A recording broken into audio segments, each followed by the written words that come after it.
8년 전, 그는 고시원에서 삼각김밥을 베어 물며 내게 말했다. 조금만 더 기다려줘. 내가 성공하면 꼭 청담동 아파트를 사줄게. 나는 그 말을 믿었다. 나는 혼수 비용과 친정아버지의 퇴직금, 그리고 야간 편의점 아르바이트를 하며 모은 단 한 푼의 돈까지 전부 그의 법인 계좌로 송금했다. 8년 후, 그는 300만 원짜리 맞춤 정장을 입고 내 앞에 이혼 합의서를 던졌다. 당신 꼴을 좀 봐. 옷 입는 거나 말하는 거나. 내가 당신을 데리고 접대 자리에 나가면 창피해서 견딜 수가 없어. 도장 찍어. 위자료로 3천만 원 줄 테니 그 돈이면 경기도에 원룸 하나는 얻을 수 있을 거야. 나는 그 숫자를 보며 담담히 미소 지었고 이혼 합의서에 서명했다. 그러나 불과 일주일 뒤, 본격적인 이야기에 앞서 구독과 좋아요 부탁드리며 댓글로 지금 어디서 이 이야기를 듣고 계신지 남겨주세요. 여러분이 계신 모든 곳에 행복이 깃들기를 바랍니다. 자, 이제 편안한 마음으로 제 이야기에 귀 기울여 주세요. 서진아, 헤어드라이어 한 곳에 너무 오래 대고 있지 마. 모터 타버리면 또 돈 들어. 아내 한서진은 반지하 화장실 문 앞에 쪼그려 앉아 낡은 헤어드라이어를 들고 꽁꽁 언 수도관에 뜨거운 바람을 쐬고 있었다. 수도관 거대는 수건이 감겨 있었는데 이미 물에 흠뻑 젖은 채 철관에 달라붙어 아무리 짜내도 물이 뚝뚝 떨어지는 걸레짝 같았다.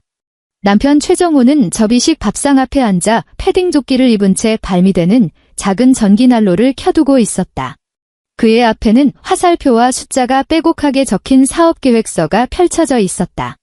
컴퓨터 냉각팬이 웅웅거리며 돌아갔고 모니터 불빛이 그의 얼굴을 비추며 눈 밑에 짙게 깔린 다크서클을 더욱 도드라지게 했다. 한서진은 뒤돌아보지 않았다. 헤어드라이어의 진동 때문에 손목이 저릿했고 손가락 마디마디는 얼어붙어 하얗게 질려 있었다.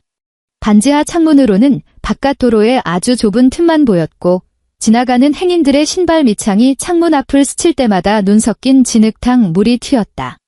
알았어, 한서진이 대답했다.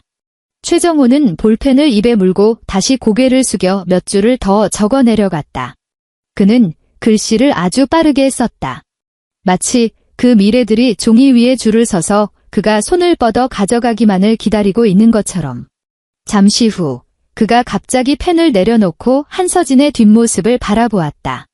서진아. 한서진이 헤어드라이어를 껐다. 방 안이 고요해지고 수도관 안에서 미세하게 얼음이 갈라지는 쩍쩍 소리만 남았다. 그녀가 고개를 돌렸다. 뺨은 차가운 냉기에 얼어 붉게 상기되어 있었다. 최정호가 옅게 웃었다.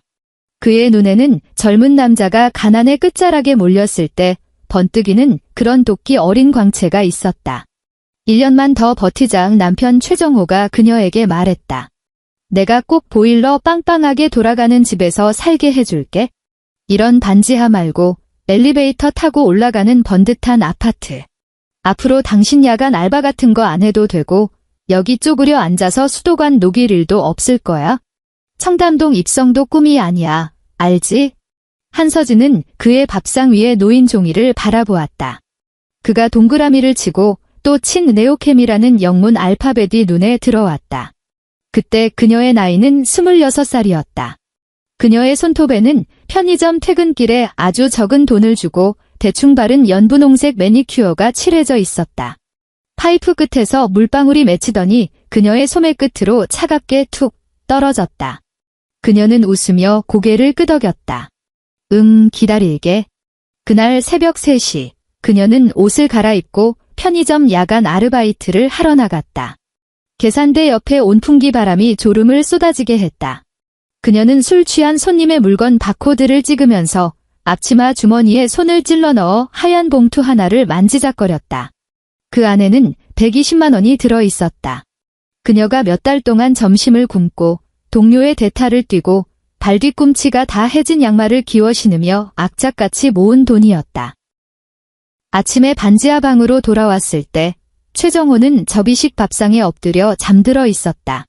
컴퓨터는 여전히 켜져 있었고 화면은 투자계획서에 멈춰 있었다. 한서진은 문가에 서서 몇 초간 그의 숨소리를 듣다가 조용히 다가가 그의 백팩맨 안쪽 칸에 하얀 봉투를 찔러 넣었다. 메모는 남기지 않았다. 그 시절 그녀는 부부 사이에 돈 10원까지 일일이 말할 필요는 없다고 생각했다. 그때 그녀는 누군가에게 필요한 존재가 되는 것 역시 사랑받는 것이라 굳게 믿고 있었다. 결혼 3년 차, 네오캠의 추가 자본금 납입이 필요해졌다. 최정호는 일주일 내내 잠을 이루지 못했다. 그는 마포에 있는 조그만 사무실에 앉아 은행에서 보내온 대출 거절 문자를 노려보았고 입술은 바싹 타들어가 껍질이 일어났다. 당시 회사는 공유 오피스 구석 자리를 간신히 임대해 쓰고 있었고 문 앞에는 제대로 된 간판조차 없었다. 프린터는 수시로 종이가 걸렸고 겨울에는 난방이 약해 늘 서늘했다. 신용 점수가 너무 낮아서 담보도 안 잡힌 듯 남편은 휴대전화를 책상 위에 엎어두며 낮게 읊조렸다. 지금 이 규모로는 추가 자본금을 넣을 수가 없어서 당장 다음 달 월급도 밀리게 생겼어. 한서진은 영수증을 정리하고 있었다. 그녀는 곧바로 대답하지 않고 구겨진 영수증 하나를 손으로 빳빳하게 펴서 파일철에 끼워 넣었다. 다른 방법은 없어 그녀가 물었다. 최정호는 의자 등받이에 기대어 두 손으로 얼굴을 감쌌다. 우리 집에 돈이 좀 있었으면 좋았을 텐데 그가 말했다. 어머니 사시는 전셋집도 대출 끼고 간신히 버티는 중이잖아. 준혁이는 아직 고시 준비 중이고 어머니가 날 도와주실 여력은 없어. 서진아, 나 진짜 딱 한 발짝 남았어. 딱 이 고비만 넘기면 되는데. 그는 그 말을 할 때 그녀를 쳐다보지 않았다. 하지만 한서진은 그 말의 숨은 뜻을 알아들었다. 다음 날 아침, 그녀는 첫 차를 타고 경기도 수원으로 향했다. 차창에는 옅은 김이 서려 있었다. 그녀는 손끝으로 창문을 작게 닦아내며 회백색 도로가 뒤로 천천히 밀려나는 것을 바라보았다. 그녀는 최정호에게도 회사 그 누구에게도 행선지를 알리지 않았다. 아버지 한태식은 지은 지 오래된 빌라 3층에 살고 있었다. 도어록 번호판은 숫자 2개가 잘 눌리지 않아 꾹꾹 힘주어 눌러야만 소리가 났다. 한서진은 문 앞에 서서 비밀번호를 누르다 2번이나 손가락을 멈칫했지만 결국 문을 열고 안으로 들어섰다. 아버지는 주방에서 찌개를 끓이다가 인기척을 듣고 고개를 내밀었다.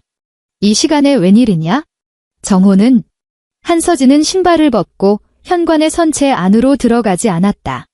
그녀는 아버지의 허리에 묶인 색이 바랜 앞치마와 거실 벽에 걸린 채 멈춰버린 낡은 괴종시계를 바라보았다.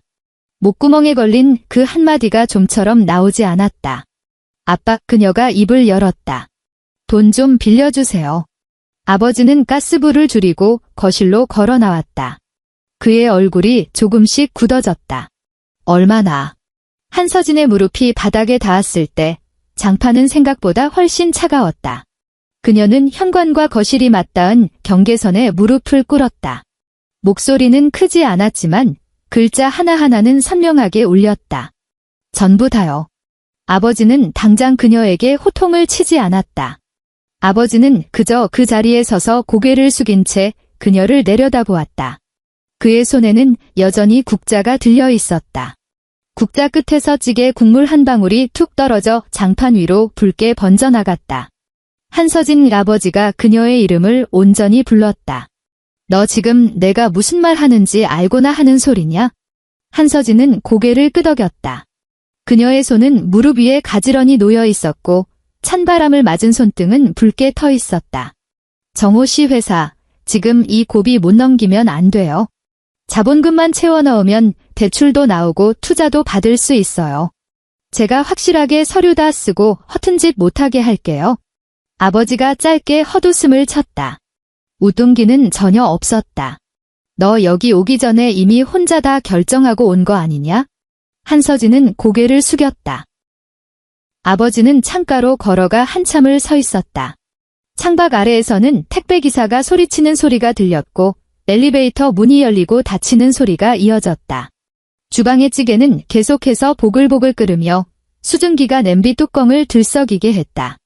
오랜 시간이 흐른 뒤 아버지는 안방으로 들어가 두툼한 서류 봉투 하나를 들고 나왔다. 그것은 그가 공장에서 퇴직하며 받은 퇴직금 전부인 8천만 원이었다. 그는 서류 봉투를 한서진 앞에 내려놓았지만 손은 놓지 않았다. 서진아, 아버지의 목소리가 탁하게 잠겨 있었다. 돈이야 날리면 내가 경비 일을 하든 주차장 야간 교대 근무를 하든 어떻게든 벌면 된다. 내가 기어코 이 집구석 전 재산을 그 논팽이한테 갖다 바치겠다면 나도 말릴 힘은 없다만. 한서진이 고개를 들어 아버지를 바라보았다. 아버지는 봉투를 그녀 쪽으로 밀어주었다. 손끝이 힘이 들어가 미세하게 떨리고 있었다. 그 자식이 행여라도 너한테 몹쓸 짓 하면 내 그놈 다리 몽둥이를 분질러 버릴 거다. 한서진은 이마를 바닥에 대고 절을 했다. 그녀는 소리내어 울지 않았지만 어깨가 가늘게 떨렸다.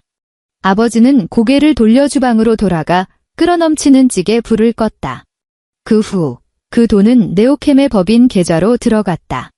최정호의 신용 점수가 너무 낮아 은행에서는 여전히 그의 이름으로 대출을 내주려 하지 않았다.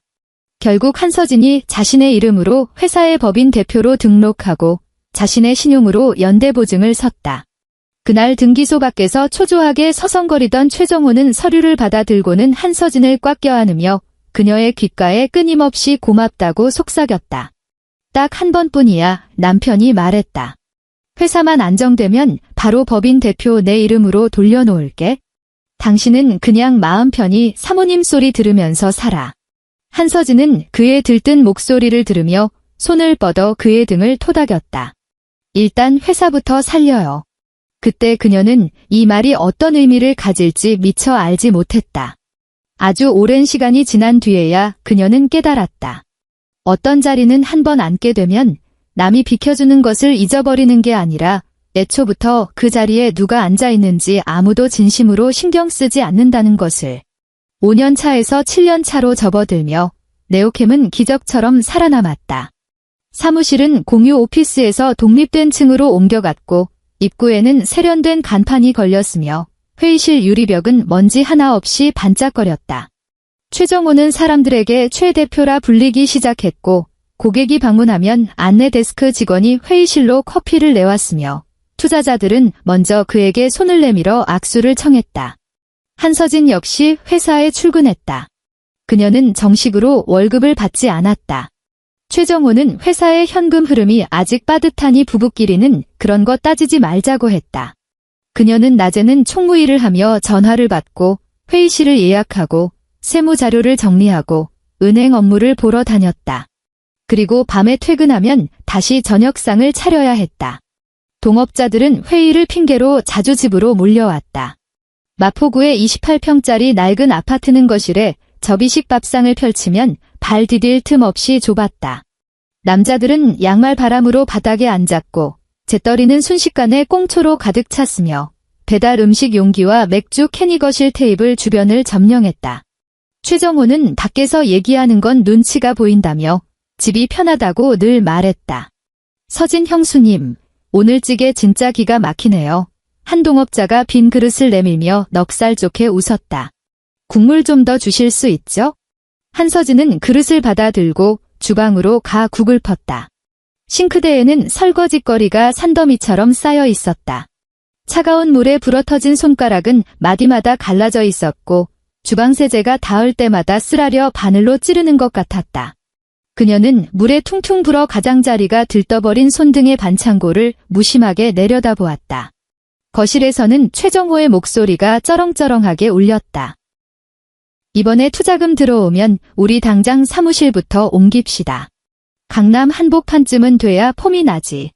클라이언트들이 문 열고 들어올 때부터 우리가 구멍가게가 아니란 걸 팍팍 티를 내야 한다고. 누군가 농담을 던졌다. 형수님도 이제 명품 백 하나 장만하셔야겠네요. 최정호도 껄껄 웃었다. 이 사람 그런 거 잘 몰라요. 사줘봤자 아까워서 들고 다니지도 못할 거려. 거실은 한바탕 웃음바다가 되었다. 한서진은 찌개 그릇을 들고 주방 문턱에 서서 1초쯤 멈칫하다가 아무 일도 없었다는 듯 거실로 나갔다. 그녀는 동업자 앞에 그릇을 내려놓으며 그들의 대화를 전혀 듣지 못한 사람처럼 굴었다. 그해 그녀의 나이는 32살이었다. 26살 때 연분홍 매니큐어를 칠했던 손은 굳은 살이 박여 거칠어졌고 고질적인 주부 습진은 나을 기미가 보이지 않았다. 지문이 갈라져 피가 날 때면 반창고를 겹겹이 감고 장부 정리를 했다. 그녀는 회사의 모든 영수증을 날짜별로 분류하고 달력에 대출 상환일을 새까맣게 적어두었으며 최정호가 챙기지 못하는 세금 신고 서류를 묵묵히 준비했다. 최정호는 갈수록 바빠졌고 남들이 우러러보는 전형적인 성공한 남자의 모습을 갖춰갔다. 그는 맞춤 정장을 차려입고 술자리에서 위스키를 음미하는 법을 배웠으며 대화할 때 일부러 소매자락을 걷어 고급 시계를 슬쩍슬쩍 드러냈다. 집에 돌아오면 외투를 식탁 의자에 아무렇게나 걸쳐두고는 한서진에게 내일 입을 셔츠를 다려놓았냐고 묻기 일쑤였다. 한서진은 가끔 회사에서 녹초가 되어 돌아오자마자 저녁도 거른 채 다리밑판을 펴고 그의 셔츠부터 다려야 했다. 서진아, 당신도 꾸미는데 신경 좀 써. 남편은 어느 날 거울 앞에서 넥타이를 고쳐매며 미간을 찌푸렸다. 내일 투자자 만찬 자리가 있는데 당신도 같이 가. 한서진은 자신의 거친 손을 내려다보았다. 내가 가도 괜찮을까? 나 그런 자리에서 무슨 말을 해야 할지 잘 모르는데. 최정호는 말귀를 못 알아듣는 직원을 타이르듯 길게 한숨을 쉬었다. 명색이 대표 사모님인데 안 가면 모양새가 우습잖아. 가서 회사 장부 얘기 같은 건 꺼내지 말고 못 알아듣겠으면 그냥 웃고만 있어. 옷도 좀 그럴싸한 걸로 하나 사 입고. 한서진은 고속터미널 지하상가로 가서 5만 원짜리 남색 원피스를 하나 샀다. 재질은 썩 좋지 않았지만 피팅룸에서 입어보니 허리선이 제법 단정해 보였다. 옷가게 점원이 분위기 있어 보인다고 치켜세우자 그녀는 전신 거울 앞에서 한참을 서성이다 결국 가격표를 떼어달라고 했다. 네오케메 시리즈 B 투자 유치 기념 파티는 강남의 한 고급 호텔 연회장에서 열렸다. 화려한 샹들리에 조명이 눈부셨고 크리스탈 잔이 부딪히는 소리가 맑게 울려 퍼졌다. 한서진은 최정호 곁에 서서 오렌지 주스가 담긴 잔을 양손으로 쥐고 있었다. 그녀는 술을 마시지 않았다. 얼굴이 붉어지는 것도 싫었고 혹시라도 말실수를 할까 두려웠다. 남편은 투자자들과 인사를 나누느라 정신이 없었다. 누군가 물었다. 사모님도 회사 일에 관여하시나요? 한서진이 막 입을 때려던 찰나 최정호가 능숙하게 말을 가로챘다. 이 사람은 그냥 집안일이나 돕는 정도죠. 회사 전문적인 경영에는 전혀 관여하지 않습니다. 한서진은 입 밖으로 꺼내려던 말을 조용히 삼키며 고개를 끄덕였다. 비서 오윤아가 그녀의 시야에 공식적으로 들어온 건 그날 밤이 처음이었다. 22살, 이화여대 졸업. 찰랑거리는 머릿결에 몸에 딱 맞게 떨어지는 세련된 정장을 입은 그녀는 대화할 때마다 완벽한 타이밍에 사근사근한 미소를 지었다. 오윤아는 최정호 옆에 서서 투자자들의 직함과 이름을 정확히 호명했고 최정호가 숫자를 깜빡할 때면 자연스럽게 대화에 끼어들어 부족한 부분을 채워주었다. 최 대표님, 산업은행 쪽 이사님 오셨습니다. 이 비서가 나지막이 귀띔했다. 최정호는 그녀를 돌아보며 아주 자연스럽게 미소 지었다. 유나 씨, 수고가 많아. 한서진은 자신의 원피스 치맛자락을 내려다보았다. 아까 자리에 앉을 때 잘못 깔고 앉았는지 치마 끝단에 보기 흉한 주름이 져 있었다. 파티가 중반쯤 지났을 때 그녀는 화장실로 향했다. 빈칸으로 들어가 문을 닫으려는데 밖에서 손을 씻으며 떠드는 소리가 들려왔다. 너 아까 대표님 사모님 봤어? 젊은 여직원 하나가 목소리를 낮췄지만 킥킥거리는 웃음소리는 감추지 못했다. 입고 온 원피스 말이야. 꼭 고속터미널 지하상가에서 10,000원 주고 산 것 같지 않아? 비서 오윤아의 목소리는 오늘 날씨를 얘기하듯 차분하고 가벼웠다. 대표님 사모님이라 글쎄요. 그녀는 잠시 말을 멈추었다. 세면대 물 틀어놓는 소리가 콸콸 울렸다. 구내식당 아주머니에 더 가깝지 않나? 다른 여직원이 빵 터졌다가 서둘러 입을 틀어막는 소리가 들렸다. 한서진의 손이 화장실 문고리를 잡은 채 굳어버렸다. 화장실의 감도는 디퓨저 향이 너무 강해 머리가 어지러웠다. 몇 초 후 밖에서 들리던 웃음소리가 멎었고 문이 열렸다 닫히는 소리가 났다. 그녀는 밖으로 나와 수도꼭지를 틀었다.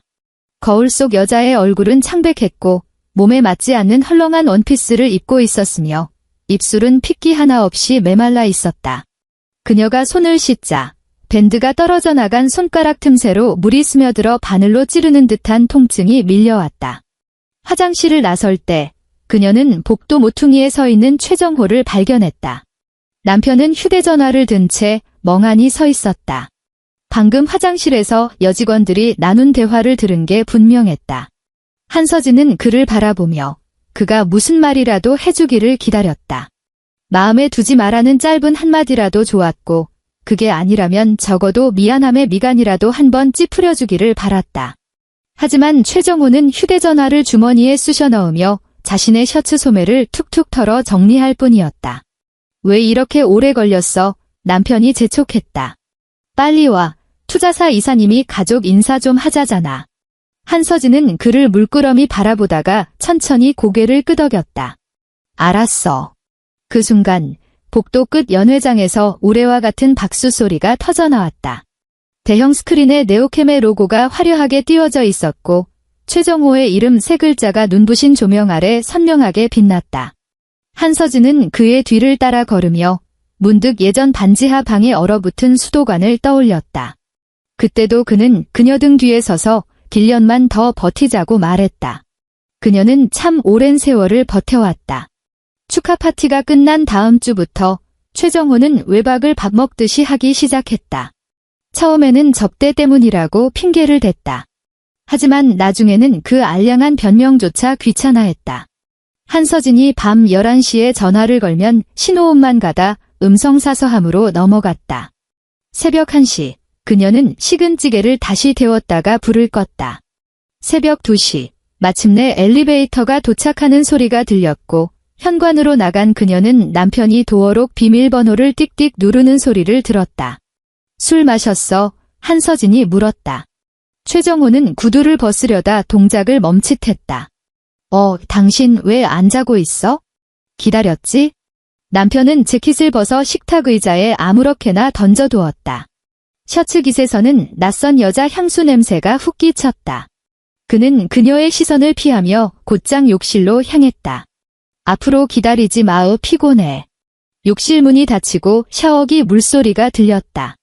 거실에 덩그러니 선 한서진은 신발장 위에 놓인 그의 차 키를 바라보았다. 평소라면 그녀는 남편의 물건에 손을 대지 않았다. 하지만 그날 밤 그녀는 차 키를 집어들었다가 다시 내려놓았다. 몇 초 뒤 그녀는 차 키를 움켜쥐고 지하주차장으로 내려갔다. 차 안은 서늘했다. 조수석에 앉아 시동을 켜자 내비게이션 화면이 밝아지며 최근 목적지 목록이 쭉 떴다. 회사, 호텔, 고급 레스토랑, 그리고 청담동의 어느 고급 아파트 주소. 그녀는 화면이 자동으로 꺼질 때까지 그 주소를 뚫어지게 바라보았다. 다음 날 그녀는 은행에 볼 일이 있다는 핑계로 등기소에 들러 부동산 등기부등본을 뗐다. 창구 직원이 서류를 건네줄 때의 표정은 평온하기 그지없었다. 그 청담동 아파트는 2달 전 최정호 개인 명의로 매입된 112평짜리 펜트하우스였다. 대출금이 제법 끼어 있었지만 억 단위의 초기 자본금은 이미 완납된 상태였다. 한서진은 등기부등본을 반으로 접어 핸드백 안에 챙겨 넣었다.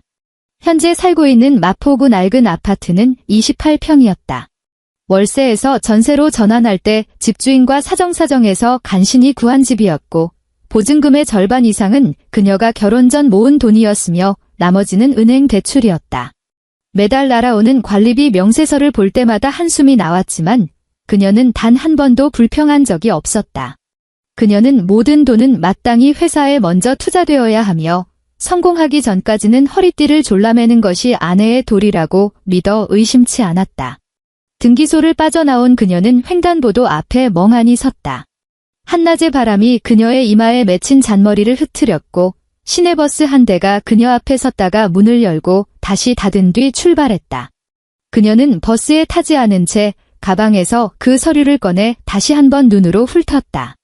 최정호는 청담동의 아파트를 샀다. 그녀와 함께 살 집이 아니었다. 일요일 아침 마포 낡은 아파트 주방에서는 계란 프라이 튀겨지는 소리가 지글지글 났다. 한서진은 앞치마를 두르고 머리를 질끈 묶고 있었다. 전날 밤을 꼬박 새운 탓에 눈 밑 다크서클이 짙었다. 프라이팬에는 계란 하나만 구워지고 있었고 옆 작은 냄비에서는 된장찌개가 끓고 있었다. 최정호는 빳빳하게 다려진 슈트를 입고 식탁 앞에 앉아 따뜻한 아메리카노를 마시고 있었다. 회사에 출근하는 차림이 아니었다. 한서진은 단번에 알아차렸다. 그는 고급스러운 향수를 뿌렸고 소매의 커프스 버튼도 새로 산 것이었다. 남편은 서류 봉투 하나를 식탁 위로 툭 던졌다. 봉투가 미끄러지며 간장 종지에 부딪혀 맑은 소리를 냈다. 서진아, 최정호는 커피잔을 들며 마치 중요하지 않은 하도급 계약을 논하듯 무심한 말투로 말했다. 우리 그냥 여기까지 하자. 한서진은 뒤돌아보지 않았다. 프라이팬에서 튀어오른 기름 방울이 그녀의 손등에 떨어져 붉은 자국을 남겼다. 뒤집개를 쥔 그녀의 손이 3초가량 굳어 있다가 이내 가스불을 약하게 줄였다. 무슨 소리야? 그녀가 물었다. 이혼 합의서, 남편이 말했다. 내가 변호사 시켜서 다 준비해 놨어. 위자료 3천만 원 쳐줄 테니까 이 아파트에서는 연말까지만 살아. 괜히 소리 지르고 진상 떨지 마라. 당신도 알다시피 나 이제 예전 위치 아니야. 당신 그 꼴로 내 옆에 서 있으면 솔직히 나도 창피해. 한서진은 계란 프라이를 접시에 담아 식탁으로 가져왔다. 접시가 식탁에 닿는 소리는 아주 작았다. 그녀는 남편 맞은편에 앉아 서류 봉투를 열었다. 이혼 합의서에는 이미 그의 인감도장이 선명하게 찍혀 있었다. 재산 분할 항목은 지나치게 깔끔해서 마치 지난 8년간의 결혼 생활을 지우개로 싹싹 지워버린 것 같았다. 위자료 3천만 원, 연말 내 퇴거 조치, 향후 상호일절 민영사상 책임을 묻지 않음. 한서진은 서류에 적힌 글자들을 묵묵히 내려다보았다. 손등에 튄 기름 자국이 서서히 화끈거리기 시작했다. 청담동 아파트는 그녀가 입을 열었다. 최정호의 커피잔이 입술 근처에서 멈췄다. 그가 그녀를 쏘아보는 눈빛에 찰나의 짜증이 스쳤다. 너 내 뒤통수 캤냐? 등기부등본은 아무나 뗄 수 있어? 남편이 쿵소리가 나게 커피잔을 식탁에 내려놓았다. 그건 내 개인 투자 명목으로 산 거야. 당신이랑은 아무 상관없는 재산이라고. 한서진이 고개를 들어 그를 똑바로 응시했다. 회사 자리 못 잡아서 휘청거릴 때 우리 아빠 퇴직금 회사 통장에 꽂혔어. 내 신용으로 연대보증 서서 대출도 끌어왔고. 그때 당신이 뭐라고 했어? 부부 사이에는 돈 계산 너무 철저하게 하는 거 아니라고 했잖아. 최정호가 미간을 팍 구겼다. 마치 철 지난 유행가를 다시 듣는 듯한 표정이었다. 서진아, 그러니까 내가 위자료로 3천만 원이나 얹어주는 거 아니야. 일 지저분하게 만들지 마. 당신 그동안 고생한 거. 그래, 인정해. 근데 이 회사 내가 잠 줄여가며 키운 거야. 당신이 기술을 알아? 벤처 캐피털 펀딩을 알아? 투자자들 상대로 프레젠테이션이라도 할 수 있어? 한서진은 입을 다물었다. 그녀가 침묵하자 남편은 그녀가 납득했다고 착각했는지 상체를 식탁 쪽으로 기울였다. 유나는 당신이랑 달라. 최정호는 목소리를 낮추며 마치 그녀에게 마지막 자비라도 베푸는 듯한 태도를 취했다. 그 친구는 TPO에 맞게 옷 입는 법도 알고 사람들 앞에서 어떻게 처신해야 하는지도 알아. 내가 지금 어떤 파트너가 필요한지 정확히 파악하고 있다고. 날 원망하지 마오. 8년 동안 제자리 걸음한 건 당신이니까. 당신은 예나 지금이나 그 수원 촌구석에서 올라온 시골 여자 티를 못 벗었어. 주방의 찌개가 바르르 끓어오르며 냄비 뚜껑이 달그락거렸다. 한서진은 자리에서 일어나 가스불을 끌어갔다. 남편을 등지고 선 그녀의 손이 가스레인지 손잡이를 잡았다. 손등에는 작고 붉은 화상 자국이 선명했다. 남편이 손목 시계를 힐끗 보았다. 오늘 하루 잘 생각해봐. 위자료 3천만 원이면 수원 내려가서 원룸 하나 전세 구하기엔 차고 넘치는 돈이야. 도장 찍어. 그게 서로한테 좋은 길이니까. 그는 말을 마치자마자 식탁 위에 차 키를 집어들고 현관으로 성큼성큼 걸어갔다. 도어록이 경쾌한 전자음을 내며 열렸고 이내 철컥 닫혔다. 집안은 다시 죽은 듯이 고요해졌다. 한서진은 주방에 선 채 미동도 하지 않았다. 오랜 침묵이 흐른 뒤 그녀는 뒤집개를 뽀드득 소리가 나게 씻어 제자리에 걸어두었다. 그리고 식탁으로 돌아와 이혼 합의서를 집어들고 마지막 장을 넘겼다. 3천만 원. 수원 가서 원룸이나 구하라는 돈. 그녀는 그 액수를 가만히 응시하다가 입꼬리를 비틀어 올렸다. 누군가에게 보여주기 위한 비웃음이 아니었다. 거실 창밖복도로 아이들이 우르르 뛰어가는 발소리가 요란하게 들렸다가 멀어져 갔다. 그날 오후 한서진은 눈물 한 방울 흘리지 않았다. 그녀는 안방 옷장 맨 밑바닥에 박혀있던 수납 상자를 꺼내 철진한 소미불 아래 숨겨둔 낡은 철제 금고를 꺼냈다. 자물쇠 구멍 주위에는 녹이 슬어 있었다. 그녀는 작은 열쇠를 찾아 꽂아 넣고 돌렸다. 뻑뻑한 마찰음과 함께 찰칵 소리가 났다. 금고가 열리자 그 안에는 네오캠의 법인 등기부등본 원본과 법인 인감도장, 그리고 지난 8년간 그녀가 법인 대표 자격으로 서명하고 날인했던 모든 은행 대출 서류와 투자 유치 계약서, 사본이 고스란히 들어 있었다. 서류의 가장자리는 조금 해져 있었지만 한 장 한 장 흠잡을 데 없이 완벽하게 정리되어 있었다. 한서진은 총무일을 너무 오래 한 탓에 그녀의 손을 거친 문서는 무엇이든 강박적일 만큼 깔끔하게 분류되었다. 그녀는 서류를 한 장씩 넘겨보았다. 자본금 증자 변경 내역, 은행 기업 대출 연대보증서, 시리즈 A, B 투자계약서, 법인 인감 사용 대장. 최정호는 투자자를 만나고 경제매체 인터뷰를 하고 넓은 강남 사무실을 보러 다니느라 바빴고 나중에는 고급 룸살롱 접대와 22살 비서와의 연애에 미쳐 있었다. 그는 단 한 번도 이 서류들을 제대로 들여다본 적이 없었다. 아니, 서류의 존재는 알고 있었지만 완전히 머릿속에서 지워버린 것이다. 그는 잊어버렸다. 하지만 그녀는 단 하루도 잊은 적이 없었다. 한서진은 모든 서류를 방수 파일에 꼼꼼히 담았다. 앞치마를 벗어 던지고 손을 씻은 뒤 욕실 거울 앞에 서서 화상을 입은 손등에 밴드를 붙였다. 그러고는 휴대전화를 들어 서초동에서 가장 유명한 이혼 및 기업 소송 전문 변호사에게 상담 예약을 걸었다. 3일 뒤 한서진은 서울 서초동의 대형 로펌 회의실에 앉아 있었다. 고급스러운 짙은 우드톤의 테이블 위에는 얼음이 담긴 유리잔이 놓여 있었지만 그녀는 입도 대지 않았다. 회색 맞춤 정장을 입은 김 변호사는 처음에는 전형적인 사무적인 표정으로 그녀의 이혼 사유와 회사 이야기를 듣다가 간간히 고개를 끄덕이며 메모장에 몇 자를 휘갈겨 적을 뿐이었다. 한서진은 철제 금고에서 꺼내온 서류들을 테이블 위에 하나씩 펼쳐놓았다. 이게 네오캠 법인 등기부등본 원본입니다. 그녀가 말했다. 이건 법인 인감 증명서고요. 이건 설립 초기 자본금 증자 당시 제 개인 계좌에서 법인으로 넘어간 이체 내역서입니다. 그리고 이 서류들은 주거래 은행 대출 계약서 묶음입니다. 보시면 아시겠지만 계약 주체인 법인 대표도 저고 연대보증인도 저 한서진입니다. 김 변호사는 서류를 집어들어 첫 장을 넘기고 이어 두 번째 장을 넘겼다. 최신 법인 등기부등본이 대표 이사란을 확인한 순간 김 변호사는 안경을 벗어 안경 닦기로 한 번 닦은 뒤 다시 썼다. 한서진 사모님, 김 변호사가 물었다. 최정호 대표는 현재 법인 대표가 여전히 사모님 명의로 되어 있다는 사실을 정말로 인지하지 못하고 있습니까? 새까맣게 잊고 있습니다. 한서진이 대답했다. 회의실 안에 무거운 정적이 흘렀다. 김 변호사는 노트북으로 대법원 인터넷 등기소에 접속해 한 번 더 사실관계를 교차 검증한 뒤 서류철을 덮고 손가락으로 표지를 가볍게 톡톡 두드렸다. 대표이사 변경 등기도 안 되어 있고 당연히 주주총회 특별 결의 내역도 없군요. 김 변호사가 말했다. 현재 서류상으로 보면 사모님은 단순한 바지 사장을 넘어 상당한 지분을 보유한 법인 대표 그 자체입니다. 혼인 기간 중 발생한 법인 자산의 가치 상승분은 당연히 재산 분할 대상에 포함됩니다.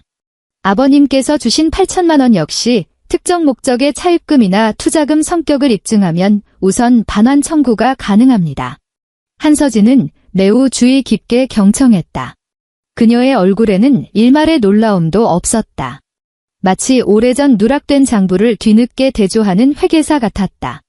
김 변호사가 그녀를 빤히 쳐다보며 다시 물었다. 최 대표가 이걸 진짜 모른다고요? 한서진은 자신의 손을 내려다보았다. 손 씻을 때 물이 닿아 반창고 끄트머리가 살짝 들떠 있었다. 그녀는 그 끝을 엄지손가락으로 꾹 눌러붙였다. 그 사람 엄청 바쁘거든요. 그녀가 말했다. 22살짜리 비서랑 바람 피우느라 정신이 없어서요.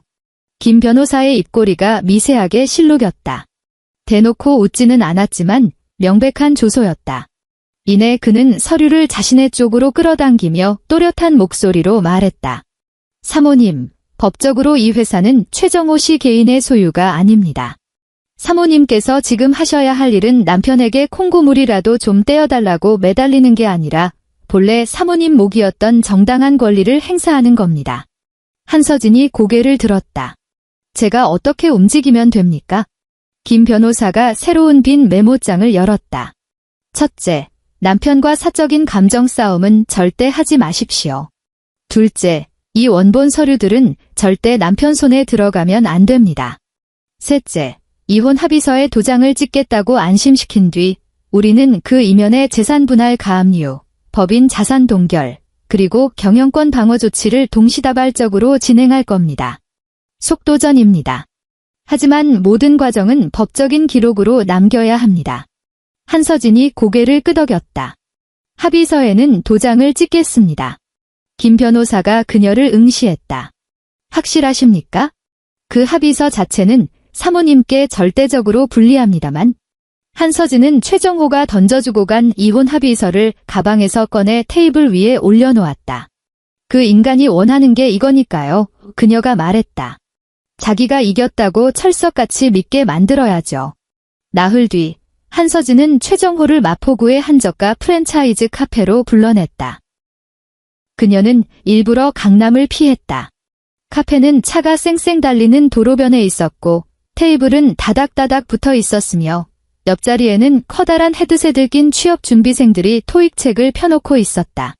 버스가 지나갈 때마다 유리창이 미세하게 덜덜 떨렸다. 한서진은 고속터미널 지하상가에서 샀던 그 구형 남색 원피스를 입고 나왔다. 화장기 없는 맨얼굴의 머리는 대충 아래로 질끈 묶었고 손에는 싸구려 모나미 볼펜을 쥐고 있었다. 테이블 위에는 시럽을 넣지 않은 따뜻한 아메리카노 한 잔이 놓여 있었다. 최정호는 15분이나 지각했다. 그는 카페에 문을 밀고 들어오자마자 미간을 구기며 내부를 쓱 훑어보았다. 왜 하필 이런 데서 보자고 해? 남편이 자리에 앉으며 서류 봉투를 테이블 위에 툭 던졌다. 주차할 데도 없어서 길바닥에 대고 왔잖아.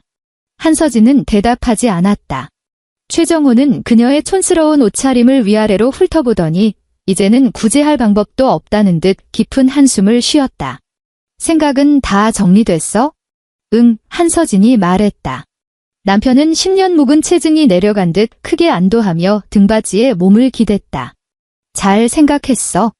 서진아, 나 그렇게 나쁜 놈 아니야? 우리 쿨하게 갈라서자. 앞으로 살다가 진짜 밥 굶을 일 생기면 연락해. 아, 물론 너무 자주는 말고. 나도 내 인생이라는 게 있으니까. 한서진은 그가 가져온 이혼 합의서를 자기 쪽으로 끌어당겨 맨 뒷장을 펼쳤다. 종이가 스치는 소리가 건조하게 울렸다. 그녀는 볼펜 뚜껑을 열고 서명란에 이름을 적어 넣었다. 한서진. 그녀의 글씨체는 언제나 반듯하고 정갈했다. 회사의 그 수많은 기한서와 결제 서류에 남겨졌던 서명이었지만 최정호는 지난 8년간 단 한 번도 그 글씨를 제대로 눈여겨본 적이 없었다. 그녀는 볼펜 뚜껑을 닫아 테이블 정중앙에 내려놓았다. 정호야, 한서진이 고개를 들어 그를 직시했다. 행복해라. 최정호는 순간 흠칫 놀랐다. 그는 분명 그녀가 바짓가랑이를 붙잡고 울고불고 매달릴 것에 대비해 수만 가지 핑계와 변명을 준비해왔을 것이다. 하지만 그녀는 울지도 악을 쓰지도 대체 왜 바람을 피웠냐고 따져 묻지도 않았다. 너무나도 평온한 그녀의 얼굴을 보자 오히려 그가 더 당혹스러워졌다. 당신이 그렇게 생각해주니 다행이네. 남편은 서둘러 합의서를 챙겨 봉투에 넣고 자리에서 일어났다. 나 이따 임원회의가 있어서 먼저 일어날게.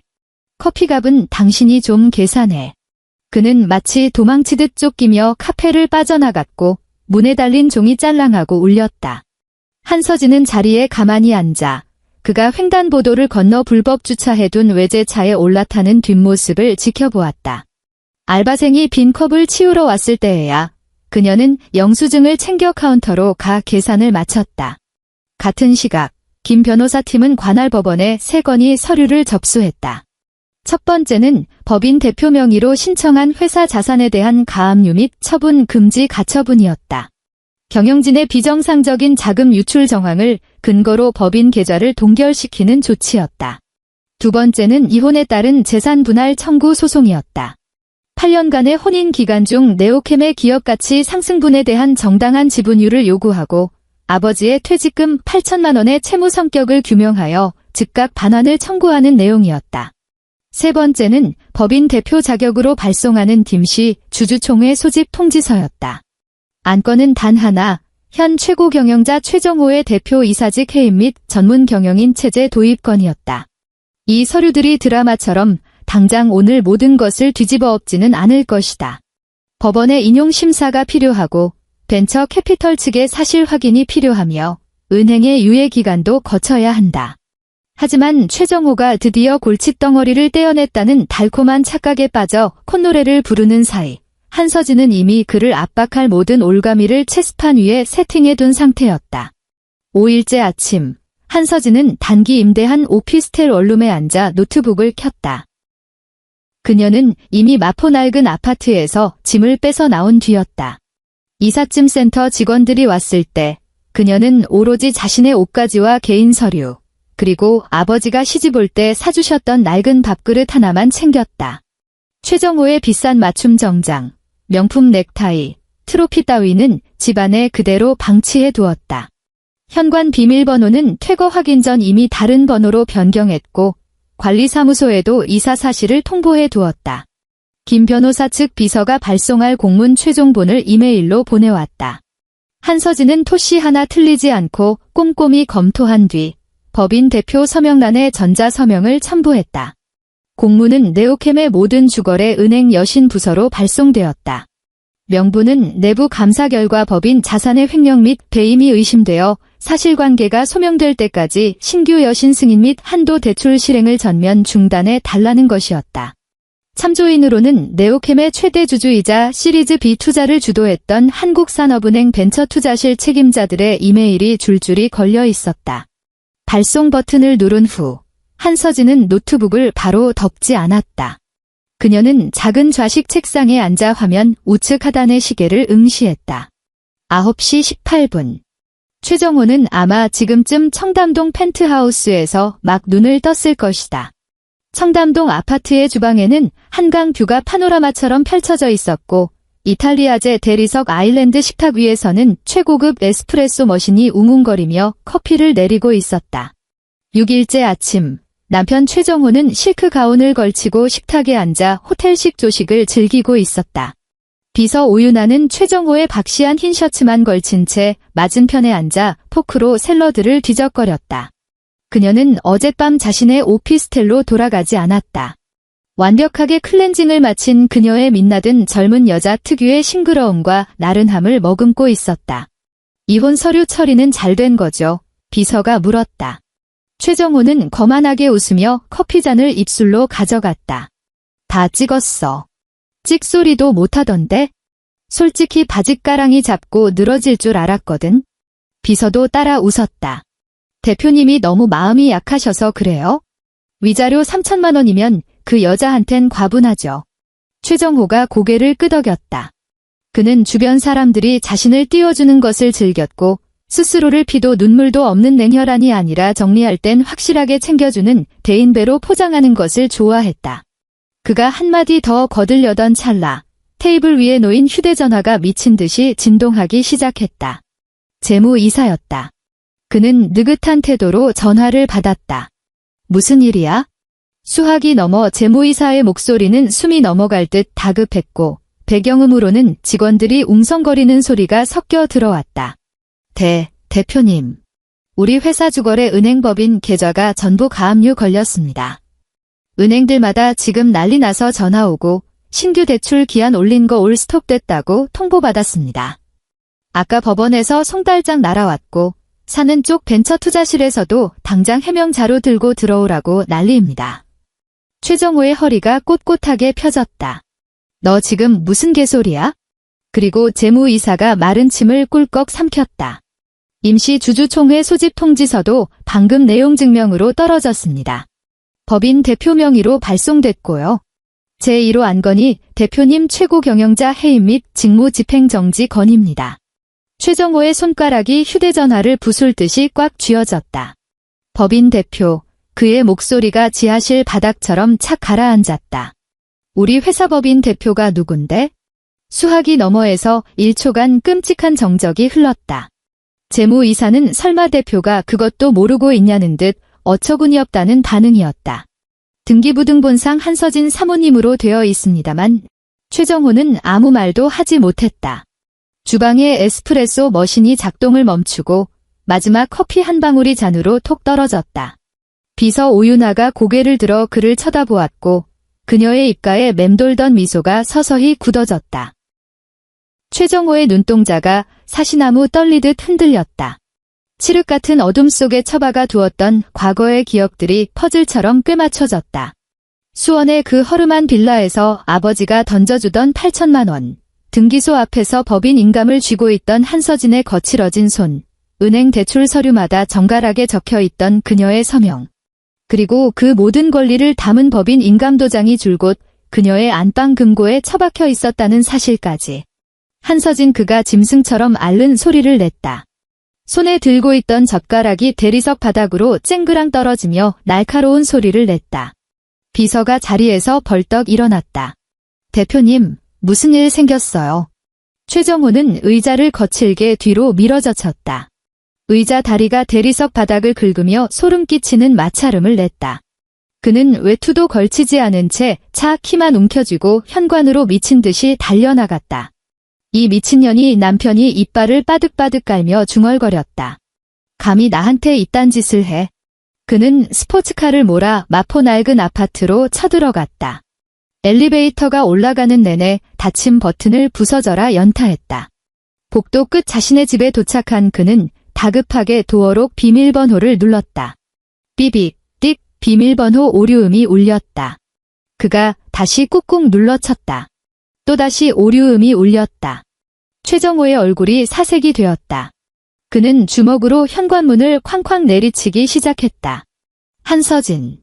문 열어. 얘야, 한서진. 당장 튀어나와. 낡은 복도식 아파트에 고함이 쩌렁쩌렁 울려 퍼졌다. 앞집 문이 덜컥 열리더니 파마머리를 한 중년 아주머니가 고개를 삐죽 내밀었다. 평소 엘리베이터에서 한서진을 마주치면 가볍게 목례나 하던 이웃이었다. 아이고, 최 서방님, 아침부터 왜 남의 집 문을 부수고 난리예요? 최정호가 벌겋게 달아오른 눈으로 고개를 획 돌렸다. 한서진 이 여자 어디 갔습니까? 이웃 아주머니가 미간을 찌푸리며 그를 위아래로 훑어보았다. 그 댁 사모님 이사 갔어요. 어제 아침 일찍 포장이사 차 와서 짐 다 빼던데. 사모님 혼자 서서 꼼꼼하게 다 챙기더니만 아주 조용히 나가더라고요. 어디로 갔습니까? 아주머니가 현관문을 조금 더 열며 불쾌하다는 듯 싸늘한 눈빛을 보냈다. 남의 집 이사 가는 데를 내가 어떻게 알아요? 명색이 남편이라는 양반이 마누라 이사 가는 것도 모르고 있었소? 최정호는 입만 벙긋거릴 뿐 아무 말도 하지 못했다. 복도 끝에서 엘리베이터 문이 열리며 누군가 힐끗 쳐다보고는 재빨리 몸을 숨겼다. 그는 돌아서서 비상계단을 미친 듯이 뛰어내려가 곧바로 서초동 대형 로펌으로 차를 몰았다. 로펌의 인포메이션 데스크는 숨막힐 듯 고요했고 통유리문은 지문 하나 없이 투명했다. 최정호는 사전 예약도 없이 다짜고짜 데스크로 돌진했다. 나 김 변호사 당장 만나야겠어? 지금 당장. 데스크 직원이 자리에서 일어나 깍듯하지만 기계적인 미소를 지었다. 실례지만 사전 예약은 하셨습니까? 나 네오캠 대표 최정호야. 그가 지갑에서 명함을 꺼내 데스크 대리석 위에 탁 소리 나게 내려놓았다. 김 변호사한테 최 대표가 당장 뵙자고 했다고 전해. 당장. 데스크 직원은 명함을 눈으로 쓱 훑고는 손을 뻗어 집어들지도 않았다. 잠시만 대기해 주십시오. 몇 분 뒤 말끔한 정장을 입은 젊은 어소시에이트 변호사가 걸어 나왔다.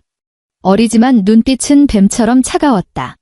최정호 씨, 김 변호사님은 현재 타 재판 일정으로 면담이 불가능하십니다. 최정호가 한 발짝 들이밀었다. 한서진 오라고 해. 그 여자 지금 어디 숨어 있어? 어소시에이트 변호사가 안주머니에서 반으로 접힌 포스트잇 하나를 꺼내 그에게 건넸다. 한서진 사모님께서 최정호 씨가 찾아오시면 이 말을 꼭 전해달라고 하셨습니다. 최정호가 그 포스트잇을 노려보았다. 어소시에이트 변호사가 감정 없는 AI 같은 목소리로 읽어 내려갔다.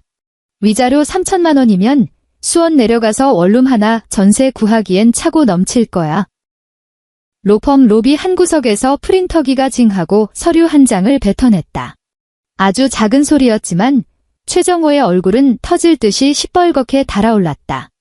그가 분노를 이기지 못하고 변호사의 멱살을 잡으려 손을 뻗는 순간 덩치 큰 보안 요원 2명이 양옆에서 그의 양팔을 제압했다.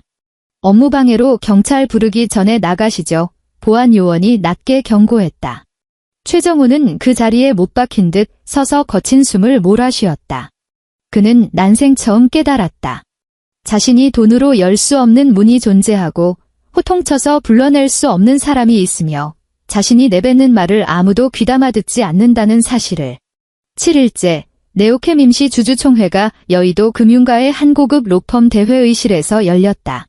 통유리창 너머로는 잿빛 마철로와 탁 트인 한강이 내려다 보였고 육중한 회의 테이블 위에는 참석자 명패, 두툼한 감사보고서, 그리고 최신식 녹음 장비가 세팅되어 있었다. 벤처 캐피털 투자사 측 임원들이 한쪽에 배석했고 주요 주주들이 속속 자리를 채웠다. 최정호는 테이블 끝자락에 앉아 흑빛이 된 얼굴로 삐딱하게 메어진 넥타이를 만지작거렸다. 그는 간밤에 뜬 눈으로 밤을 새우며 주거래 은행 지점장들, 벤처 캐피털 심사역들, 회사 임원들에게 미친 듯이 전화를 돌렸다. 전화를 받은 사람들은 하나같이 예에 바르게 응대했지만 그 누구도 그에게 구명주를 던져주겠다고 확답하지 않았다. 회의실 문이 다시 열리고 한서진이 걸어 들어왔다. 그녀는 군더더기 없는 검은색 투피스 정장을 입고 단정하게 올림머리를 한 채 옅게 화장을 하고 있었다. 드라마틱하게 명품으로 휘감은 것도 눈에 띄게 화려한 장신구를 한 것도 아니었다. 하지만 그녀가 서류철을 들고 뚜벅뚜벅 걸어 들어오는 발걸음은 지난 8년간 수탁의 은행 여신 창구와 세무서 민원실을 넘나들며 다져진 묵직한 무게감이 실려 있었다. 최정호는 그녀를 쳐다보며 순간적으로 소름 끼치는 이질감을 느꼈다. 그는 단 한 번도 그녀를 이런 시선으로 바라본 적이 없었다. 갸름한 턱선, 총기 있는 눈빛, 야무지게 담은 입술. 그동안 그녀가 좁아터진 주방 싱크대와 회사 안의 데스크를 오가며 동분서주할 때 그의 눈에 들어온 것은 오직 쉰내 나는 앞치마, 영수증 쪼가리들, 손등에 덕지덕지 붙은 반창고뿐이었다. 그는 그녀의 얼굴 자체를 들여다볼 생각조차 하지 않았었다. 한서진은 그에게 눈길조차 주지 않았다. 그녀는 상석인 의장석 쪽에 앉아 주주들과 투자사 대표들을 향해 묵례를 했다. 김 변호사가 주주총회 개회를 선언하고 적법한 소집 절차와 상정 안건을 설명하기 시작했다. 최정호가 참지 못하고 책상을 치며 개입하려 들었지만 벤처 캐피털 측 임원이 손을 들어 그를 제지했다.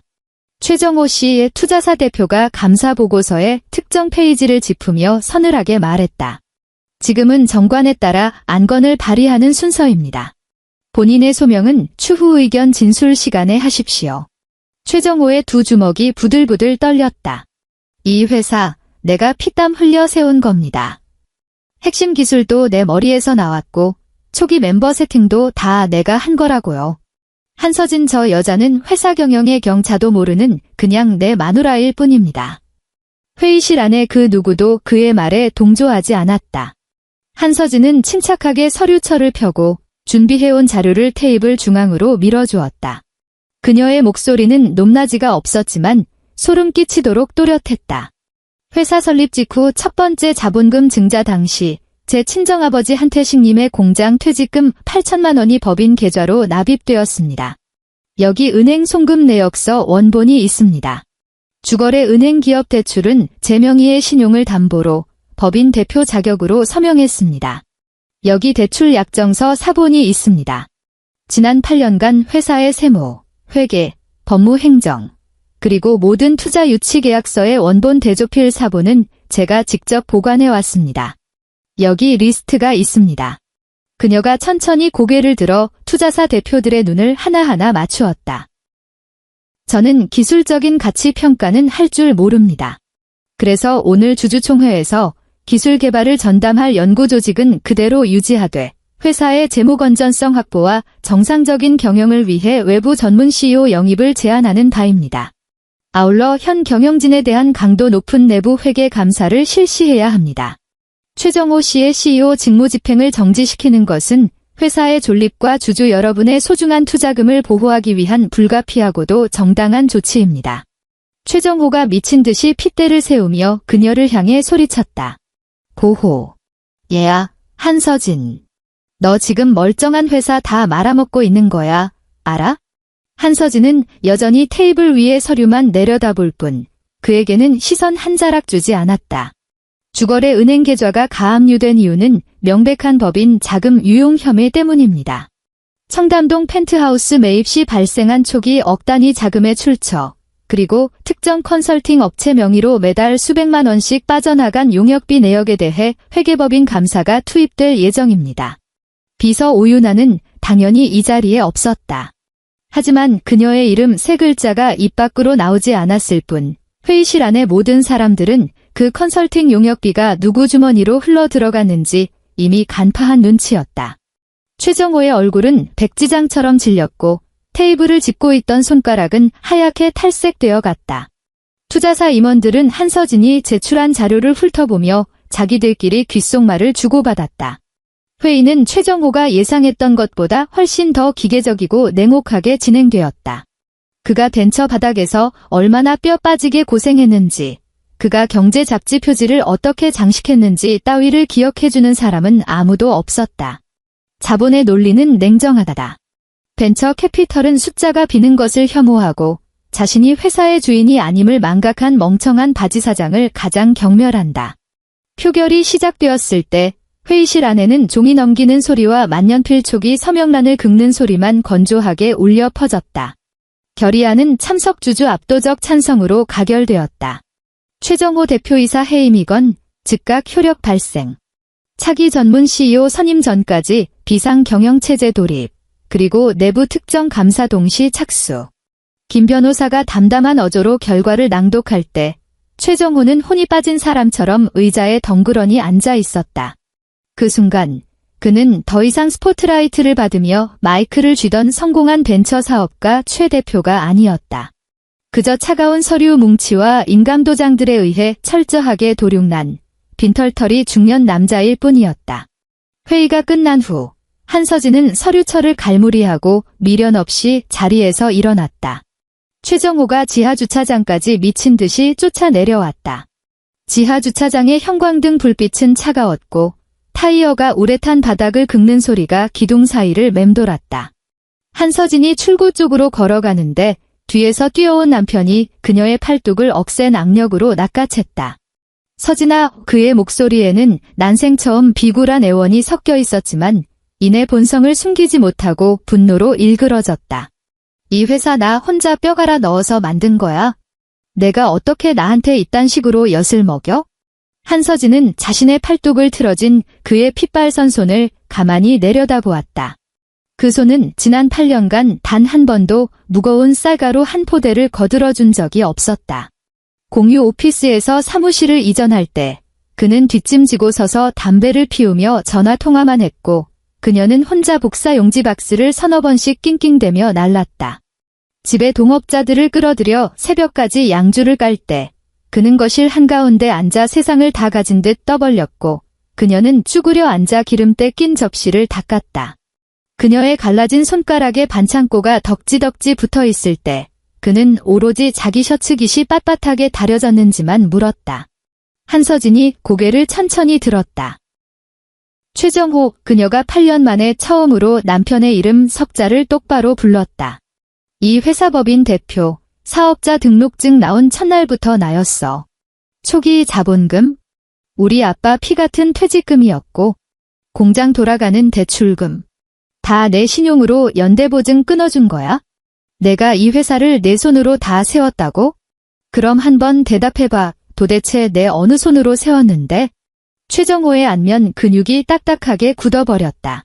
그녀의 목소리는 너무나도 고요해서 마치 점심 메뉴를 고르는 사람 같았다. 내가 방구석에 처박혀서 사업계획서나 끄적거리고 있을 때 난 야간 편의점 돌면서 바코드 찍었어. 내가 호텔에서 투자자들 만나면서 샴페인 터뜨릴 때 난 은행 창구 가서 보증서에 도장 찍었어. 내가 동업자들 집구석에 끌고 와서 미래를 논할 때 난 싱크대에 코 박고 당신들 담배꽁초랑 술찌꺼기 치웠어. 내가 그 어린 기집애 끼고 청담동 아파트 계약하러 다닐 때 마포 낡은 아파트 10만 원짜리 관리비는 내 돈으로 냈다고. 최정호의 소나귀 힘이 스르륵 풀렸다. 한서진은 그의 손을 벌레 떼어내듯 가볍게 툭 쳐냈다. 법적으로 따져도 이 회사는 단 한 번도 내 소유였던 적이 없고, 인간적인 도리로 따져도 너 혼자 잘나서 키운 회사가 아니야? 주차장 출구 쪽 대기하고 있던 검은색 세단 한 대가 미끄러지듯 다가왔다. 정장 차림의 기사가 내려 조수석 문을 열어주었다. 한서진은 최정호 쪽으로는 시선조차 주지 않은 채 당당한 걸음걸이로 걸어가 차에 올랐다. 차 문이 닫히는 소리는 묵직하고도 단호했다. 최정호는 주차장 한가운데 멍하니 서서 세단의 붉은 후미등이 코너를 돌아 완전히 사라질 때까지 바라보았다. 그는 천천히 고개를 숙여 자신의 텅 빈 두 손을 내려다보았다. 그의 손가락은 방금 전 그녀의 팔목을 쥐었던 그 앙상한 형태 그대로 굳어 있었다. 한 달 뒤, 최정호는 회사 경영권을 완전히 박탈당했다. 내부 감사는 그가 상상했던 것보다 훨씬 더 잔혹하게 진행되었다. 그가 아무도 모를 거라 자부했던 장부의 맹점들이 낱낱이 파헤쳐졌다. 오윤아가 설립한 페이퍼 컴퍼니로 빠져나간 컨설팅 용역비, 청담동 펜트하우스 관리비와 가구 대금으로 긁힌 법인 카드 내역, 그리고 사적인 용도로 유용한 회사 돈의 흐름이 고구마 줄기처럼 엮여 나왔다. 투자사들은 그를 배임 및 횡령 혐의로 고발했고, 주거래 은행은 즉시 대출금 회수 절차에 돌입했으며 그의 개인 신용 점수는 바닥을 뚫고 지하실로 처박혔다. 청담동 펜트하우스의 대출 이자는 2달 만에 연체되었다. 은행이 근저당권을 실행하자 집은 곧바로 법원 경매 절차로 넘어갔다. 최정호는 한때 자신이 대한민국의 0.1% 상류층이라 착각하게 만들었던 그 화려한 거실 한가운데 서서 법원 집행관들이 시뻘건 압류 딱지를 가구마다 덕지덕지 붙이는 광경을 바라보며 마른 입술을 뜯었다. 비서 오윤아는 그의 법인 카드가 정지되던 바로 그날 밤에 짐을 쌌다. 그녀는 명품 캐리어를 끌고 안방에서 걸어 나왔다. 풀메이크업을 하고 머리 세팅까지 완벽하게 끝낸 상태였다. 최정호는 소파에 넋을 잃고 앉아 수십 통의 독촉 전화와 문자 메시지가 쌓여가는 휴대전화만 멍하니 바라보고 있었다. 유나 씨, 남편이 쉰 목소리로 불렀다. 어디가? 비서는 그를 쳐다보지도 않고 캐리어 손잡이를 반듯하게 고쳐쥐었다. 본가로 들어가려고요. 지금 최정호가 자리에서 비틀거리며 일어났다. 목소리가 형편없이 갈라졌다. 나 지금 바닥까지 떨어져서 미칠 것 같은데 내가 이 타이밍에 날 버리고 가겠다고? 비서가 마침내 고개를 돌려 그를 응시했다. 그녀의 얼굴에는 연회장 파티에서 보여주던 그 살가운 애교도 청담동 아침의 나른한 미소도 없었다. 오직 철저하게 계산이 끝난 냉혹함만이 남아있었다. 대표님, 저 아직 22살이에요. 최정호는 망치로 뒤통수를 얻어맞은 듯 굳어버렸다. 비서는 캐리어를 끌고 현관으로 가 도어록을 열었다. 문을 열기 전 그녀는 잠시 멈칫하며 예의상 작별 인사라도 던질까 고민하는 듯 했지만 결국 뒤도 돌아보지 않고 나가버렸다. 문이 닫힌 후 최정호가 그녀에게 카카오톡 메시지를 보냈지만 숫자 일부는 영영 사라지지 않았다. 이내 그가 통화를 시도하자 고객의 사정으로 수신이 정지되었다는 기계음만 울렸다. 그녀는 그를 완벽하게 차단해 버린 것이다. 그는 다시 소파에 푹 주저앉았다. 집안은 무덤처럼 고요했다. 지나치게 번쩍거리는 대리석 바닥에는 며칠째 감지 않아 떡진 그의 머리카락과 꼬깃꼬깃 구겨진 셔츠 차림이 비참하게 반사되고 있었다. 문득 마포 낡은 아파트 주방에서 보글보글 끓던 찌개 소리가 귓가를 맴돌았다. 프라이팬에서 계란을 건져내어 예쁜 접시에 담아주던 한서진의 투박한 손마디가 굵어지고 밴드가 덕지덕지 붙어있어 남들 보여주기 창피하다고 무시했던 그 손이 떠올랐다. 이제 이 넓고 공허한 집에는 그를 위해 따뜻한 밥을 차려줄 사람도, 빚쟁이 은행의 독촉 전화를 대신 받아줄 사람도 남아있지 않았다. 한서진은 마포 아파트로 다시 돌아가지 않았다. 아버지 한태식의 퇴직금 8천만 원은 민사조정 및 재산분할 청구 소송 과정에서 특정 목적성 차입금으로 인정되어 쏠쏠한 법정 이자까지 얹혀 최우선으로 변제되었다. 그 과정은 삼류아침 드라마처럼 소리 지르고 뺨을 때리는 식의 난장판이 아니었다. 변호사들이 팩스로 서류를 주고받았고 법원이 기일을 지정했으며 은행이 얌전히 돈을 뱉어냈다. 한태식이 서류에 도장을 찍기 위해 서울 로펌을 방문했을 때 그는 낡아빠진 등산복 점퍼 차림으로 회객실 소파에 앉아 주민등록증을 만지작거리고 있었다. 아빠와 한서진이 둥글레차가 담긴 종이컵을 아버지 쪽으로 밀어주었다. 돈은 아빠 통장으로 곧장 들어갈 거예요.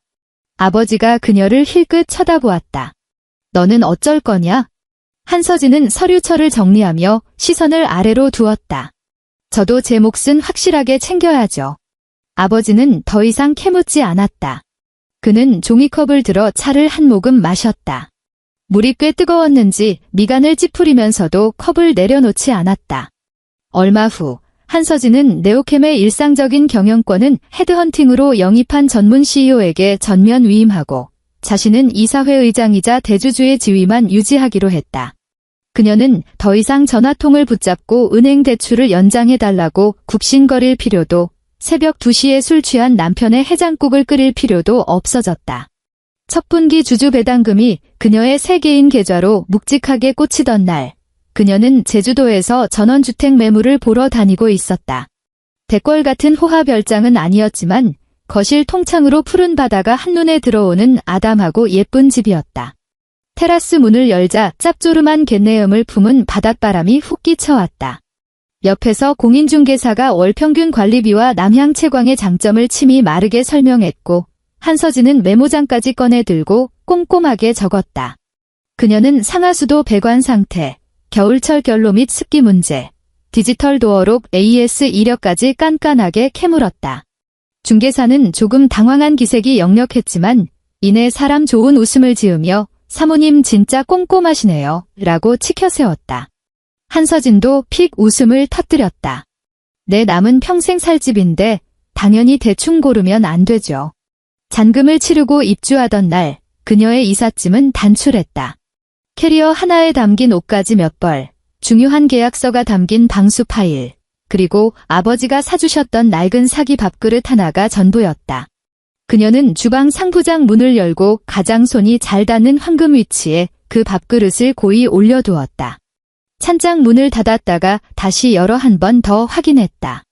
밥그릇은 이제 퀴퀴한 소미불 아래 짓눌려 있지도 꼴도 보기 싫은 골프 트로피 뒤에 숨겨져 있지도 않았다. 어느 나른한 오후 한서진은 제주도 집 테라스에 마련된 선베드에 누워 태블릿으로 이메일을 확인하고 있었다. 휴대전화 화면 상단에 뉴스 속보 알림이 떴다. 전도 유망했던 청년 벤처 신화 최모 씨, 수십억대 공금 횡령 및 내연녀 특혜 지원 혐의로 검찰 소환 조사 착수. 그녀는 무심한 눈으로 제목만 쓱 훑고는 알림창을 옆으로 밀어 없애버렸다. 테이블 위에 놓인 커피는 이미 식어 미지근해져 있었다. 바닷바람이 불어와 테이블 위에 서류 끄트머리가 팔랑거리자 그녀는 머그잔으로 모서리를 꾹 눌러놓고 전문 CEO가 결제를 올려보낸 분기별 재무제표를 마저 읽어 내려갔다. 보고서는 매우 깔끔했다. 핵심 연구개발 인력은 그대로 승계되었고 부실했던 재무 리스크는 선제적으로 차단되었으며 외부 영입 임원들로 조직 개편도 성공적으로 마무리되었다. 그녀는 마지막 페이지 전자 서명란에 애플 펜슬로 유려하게 사인을 하고 회신 버튼을 눌렀다. 사인을 마친 후 그녀는 자신의 손을 물끄러미 내려다보았다. 손가락 마디마디를 칭칭 감고 있던 반창고는 온데간데 없었다. 주부습진으로 갈라졌던 틈새에는 옅은 흉터가 남아있었지만 살집은 뽀얗게 차올라 완벽하게 아물어 있었다. 그녀는 애플 펜슬을 필통 안에 얌전히 꽂아 넣었다. 필통 안에는 펜이 딱 2자루뿐이었다. 예전 회사 내 데스크에 앉아있을 때처럼 사람들이 말도 없이 훔쳐가서 속을 끓일 일은 영영 없을 것이다. 석 달 뒤 비가 추적추적 내리던 날, 한서진은 제주항 근처의 분위기 좋은 카페에서 아버지를 기다리고 있었다. 아버지는 바다를 한번 보고 싶다고 말하면서도 비행기 표값이 아깝다며 손사래를 쳤었다. 한서진이 막무가내로 항공권을 예매해서 카카오톡으로 쏴주자 아버지는 전화통에 대고 이 비싼 걸 뭐 타러 끊었냐. 공항에서 버스 타고 가면 되니 마중 나오지 마라며 한참을 잔소리해댔다. 그녀는 굳이 말대꾸하지 않고 비행기에서 내리면 꼭 전화하라고만 신신당부했다. 카페는 바다와 맞닿아 있어 통유리창이 시원하게 뚫려 있었다. 빗방울이 유리창을 토독토독 때렸고 창밖의 바다는 짙은 회푸른 빛으로 일렁였다. 손님은 그녀 혼자뿐이었고 카운터 뒤에서 에스프레소 머신을 닦는 젊은 사장과 잔잔하게 흐르는 인디 음악 소리만이 공간을 채우고 있었다. 한서진 앞에는 커피 2잔이 놓여 있었다. 한 잔은 그녀의 따뜻한 라테였고 다른 한 잔은 아버지를 위해 미리 주문해둔 시럽을 적게 넣은다.